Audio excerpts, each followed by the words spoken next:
Hello bachcho, let's see the question. The question is, suppose the terminal ends of the axon are in contact with the dendrites of four adjacent neurons, the nerve impulse of the axon will. तो यहाँ पे बोल रहा है suppose अगर जो terminal end है axon का they are in contact with dendrites of four adjacent neurons, तो यहाँ पे जो nerve impulse है axon का वो यहाँ पे किस तरह से travel करेगा. Option 1 is travel in all the four neurons. Option 2 is get disturbed in all the four neurons, resulting in a weak impulse. Option 3 is travel only in one neuron, which is in closest contact and with the same intensity. Option 4 is travel in none of the neurons because the impulse travels from dendrites of one neuron into the axon of another neuron. तो यहाँ पे हम लोग देखेंगे इस question का की concept. What is the key concept of this question. तो यहाँ पे अगर इस क्वेश्चन के की कंसेप्ट की बात करें तो हम लोग लिख सकते हैं जो न्यूरॉन होता है it is a microscopic structure. वो यहाँ पे एक माइक्रोस्कोपिक स्ट्रक्चर होता है.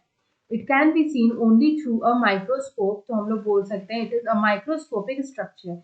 ये जो माइक्रोस्कोपिक स्ट्रक्चर होता है it is composed of three major parts. यहाँ पे इसके थ्री मेजर पार्ट्स होते हैं.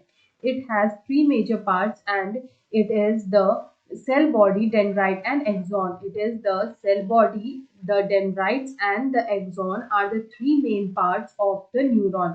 तो यहाँ पे अगर हम लोग देखें तो हम लोग यहाँ पे बात करेंगे about the terminal ends of the axon. तो यहाँ पे अगर हम लोग न्यूरॉन की बात करें तो जो न्यूरॉन होता है it will meet other neurons. यहाँ पे अगर हम लोग न्यूरॉन्स की बात करें तो ये यहाँ पे जो न्यूरॉन्स होता है दे मीट अदर न्यूरॉन्स और सेंसरी रिसेप्टर्स एंड टिश्यूज. तो यहाँ पे जो सिनेप्स होता है जो यहाँ पे सिनेप्स होता है it is the junction that allows neurons to communicate with each other. तो यहाँ पे अगर हम लोग बात करें तो एक्सॉन जो एक्सॉन होता है ये यहाँ पे ट्रांसमिट करता है इम्पल्स को. तो यहाँ पे हम लोग बोल सकते हैं the axon it transmit impulse from away from the cell body. Cell body से जो है यहाँ पे away from the cell body जो है एक्सॉन यहाँ पे नर्व इम्पल्स को ट्रांसमिट करता है. तो यहाँ पे ये जो नर्व इम्पल्स का जो ट्रांसमिशन होता है ये होता है टू सिनेप्स.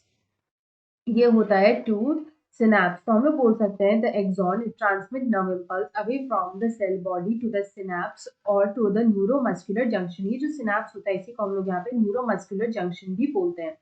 तो यहाँ पे हम लोग बोल सकते हैं कि एज द इम्पल्स ट्रेवल्स, जैसे जैसे ये इम्पल्स जो है वो आगे ट्रैवल करता है, as this impulse it travels from dendrite of one neuron, it travels from dendrite of one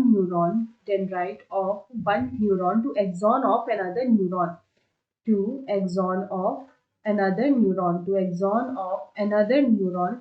यहाँ पे जो नर्व इम्पल्स है वो ट्रैवल करता है फ्रॉम एक न्यूरॉन के डेंड्राइट से टू अनदर न्यूरॉन के एक्सॉन तक. तो यहाँ पे जो terminal ends of the axon होता है here we can say that the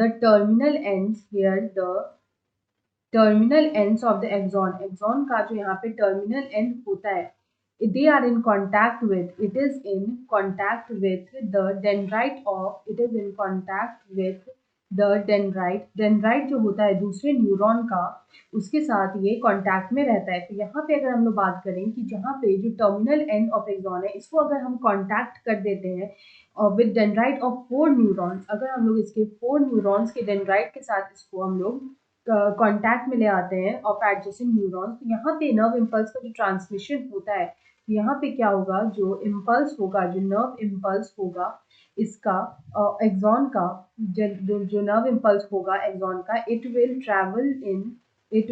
वो क्या होगा कि it will travel to all four neurons. वो यहाँ पे ऑल फोर न्यूरॉन्स जो है उसमें यहाँ पे ट्रैवल कर जाएगा.